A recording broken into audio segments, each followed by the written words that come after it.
स्वागत है हमारे चैनल पे। आज हम आपको बताएंगे डेल्टा क्या होता है और ज्वार नद में क्या अंतर, मतलब डेल्टा क्या होता है और ज्वार नद क्या होता है, डेल्टा और ज्वार नद में अंतर क्या है। तो इसको हम समझेंगे। समझने के लिए थोड़ा मेहनत करना पड़ेगा हमको, उसको हम कर लेंगे। ठीक है, तो चलते हैं, स्टार्ट करते हैं। पहला हमारा है डेल्टा और ज्वार ज्वार नद। ठीक है, डेल्टा और ज्वार नद। तो हम पहले अर्थ पढ़ेंगे। क्या पढ़ेंगे? अर्थ। तो अर्थ हम समझते हैं, डेल्टा की अर्थ समझते हैं। ठीक है, डेल्टा का अर्थ समझते हैं। तो अर्थ यह है कि ये अर्थ इसमें यह कहना चाह रहा है कि नदी नदी के समुद्र में मिलने से पहले जो नदी है भाई, वो समुद्र में मिलने से पहले मिट्टी जमा कर लेती है। क्या कर देती है?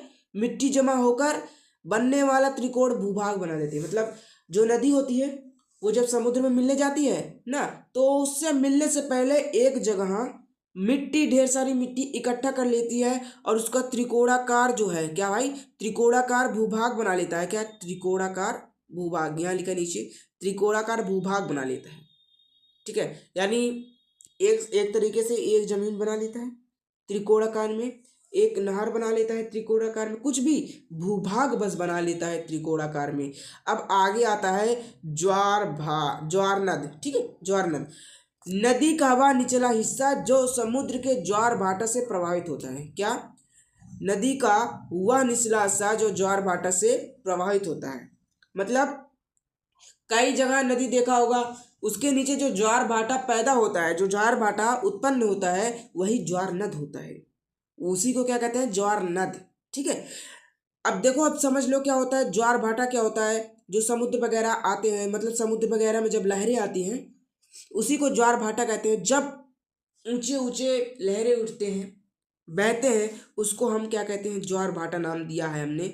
अब आगे चलते हैं। अब इसके बाद हम करेंगे मिट्टी का जमाव कैसा होता है। क्या? मिट्टी का जमाव कैसे होता है। अब हम बात करते हैं मिट्टी के जमाव की। तो जो डेल्टा है भाई, डेल्टा में मिट्टी का जमाव बहुत अधिक होता है। क्या होता है? बहुत अधिक मिट्टी जमा हो जाती है इसमें। भाई जब मिट्टी जमा होगा तभी तो त्रिकोणाकार भूभाग बनेगा। भाई त्रिकोणाकार भूभाग बनने का मतलब ही है मिट्टी जमा होना, इसलिए इसमें बहुत ज़्यादा मिट्टी जमा हो जाती है।